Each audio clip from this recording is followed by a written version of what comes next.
Conversations with GIPR, which is the stock symbol for Generation Income Properties, is the only podcast hosted by a CEO of a public net lease REIT.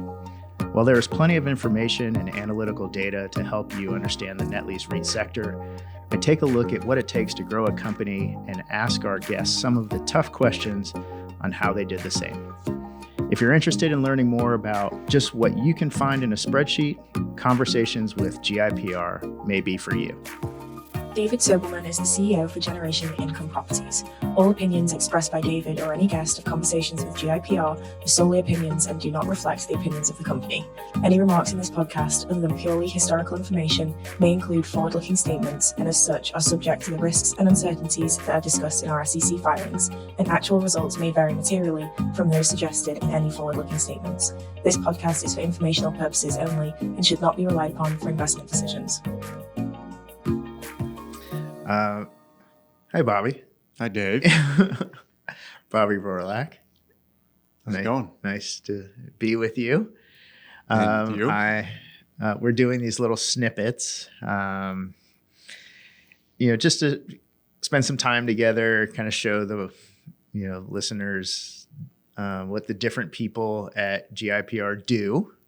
Also, maybe like how we communicate with each other. Right. Which I guess that's a story in itself. So I can't wait to talk about right? that. This is for our listeners' sake. These are unrehearsed conversations. These are not not contrived. I should say that Bobby literally has no idea what I'm going to be asking him, and so he's agreed to be the first. For the staff's version of Conversations with GIPR. So, Bobby, welcome.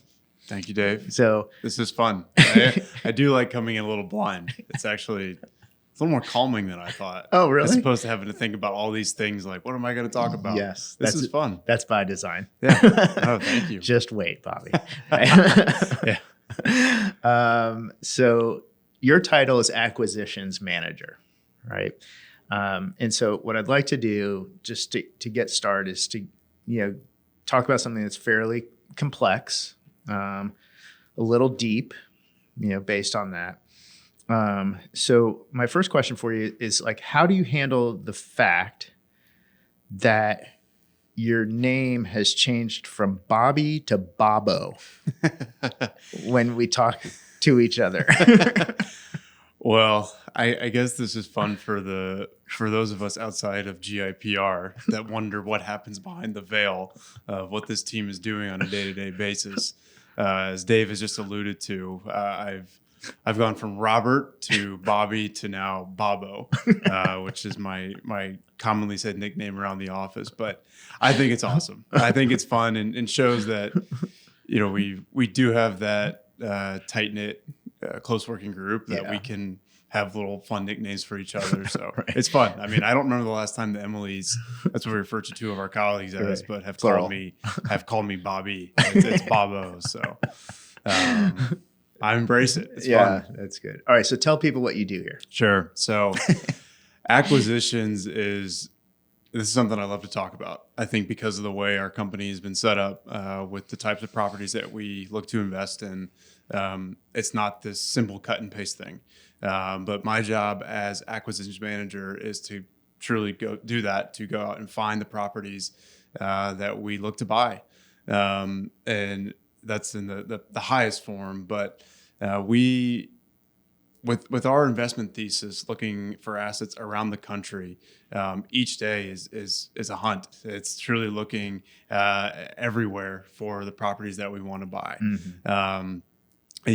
GIPR owns office, retail, industrial, medical properties. And so we're constantly looking at a variety of different types of assets every day to see what matches our investment thesis. Mm-hmm. And so having that variety is no day is the same, which I really like. Yeah, that's cool. Yeah. So who do you speak to the most during a typical day? On the acquisitions front, it's primarily because it's not me, not my colleagues. It's primarily brokers and owners of net lease properties. Okay. And then like, what do you talk about?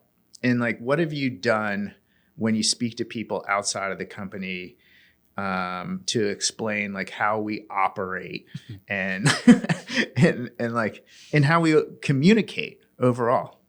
I'm going to answer that second question first because I literally had this conversation over the weekend with someone that tried to relate their apartment lease to what we do.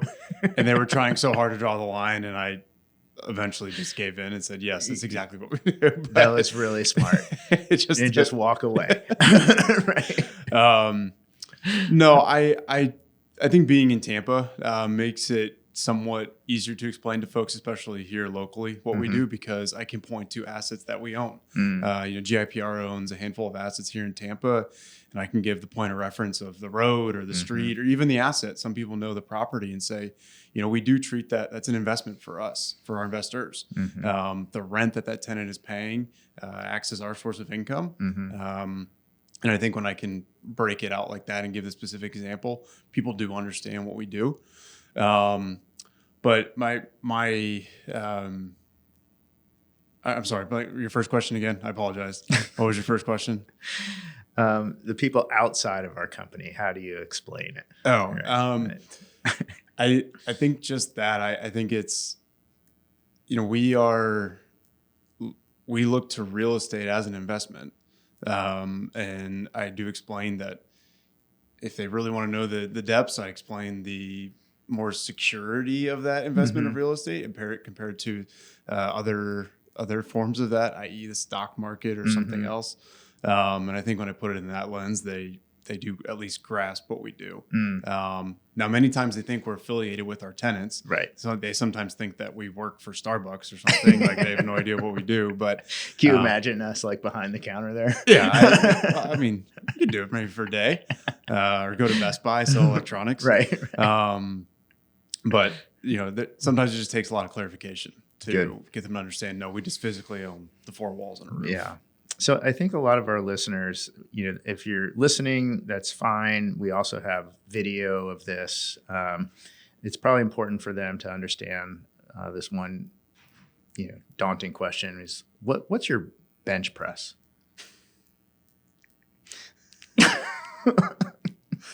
More of a pull-up guy.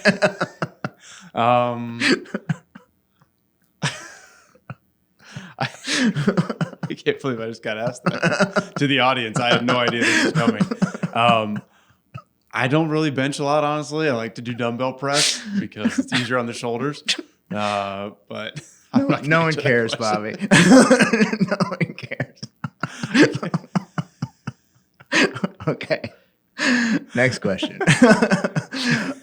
We're a values-based company. Yes. All right. We are. We talk about it all the time. Relational, ethical, generational. We sneak one in there occasionally. Intelligent. It's a little arrogant, but we talk about it internally. How do you still instill those values in your work? Well, I think let's start with generational. I think the way that we underwrite and look at our properties, we recognize that asset's going to be a part of generation income properties as an investment for us and our investors for the long term. We recognize that the real estate today is not going to be the same in 5 years and 10 years, 15, 20. I mean, we have to think very much down the road of like, all right, that asset, we want to make sure we're comfortable owning that real estate potentially for 50 years. And so I think starting with that, what we do is real estate. That's what our business does. Let's think long term there. I think when it comes to the people we work with, you can think about the generational and relational at the same time, in the same lens rather, where, I think starting, Dave, with us, the way that we treat people, the way that we are interacting with, I can't remember the math you did for us one time, but Dave was very helpful and broke down kind of the multiple of people that Dave and I talk, and then Dave and I both go talk to someone else, and how that multiplies and multiplies and multiplies. Just recognizing that, that one interaction can go a long way. And not only is it important to be relational in that immediate moment, but you might have that relationship for a long time. Hopefully. Hopefully. Right. And again, that's more so than just doing business with people. This is to really build just solid and meaningful relationships with everyone that we come in contact with. And then ethical, I think it's so easy to brush things under the rug. I think in real estate that, especially when you look at making a mistake in underwriting, maybe looking at something that in the process of, if you're selling an asset or owning an asset where it may not be best if that component comes to light. We're faced with that all the time. What could be potentially harmful if it didn't come out, and you have to make a choice. Like what is something that we need to address and move on. And so I think just making sure we're honest and open with everything that we do. So I talk about, I don't believe in separation between work life and out of work life. I just call it life. Right. And so do you have the ability to apply our company values outside of the office? Absolutely. Yeah. Absolutely. I think starting with relational, I think some of the people that I enjoy being around the most are the ones that are genuine in everything they do. You don't see them as somebody who is operating one way here and operating one way there. Right. I think the people that are kind of the same personality wise, no matter what situation it is, work, their family, friends, whatever, I think are some of the best people to be around. Yeah. And I find that in our business too. You can tell who's being authentic, and generational as well. To your point, we're owning those assets for the future generations. We want to make, if one day your children, I don't have kids yet, but one day, may look back and say, yep, 25 years ago, we bought that property and still glad we own it. That's right. It's been a successful investment. Right. So how many millions of dollars have we generated from that one asset? Right. Yeah. Right. That's really cool. Yeah. So I've been reminded that I may come across as someone who resembles Michael Scott. That's fantastic.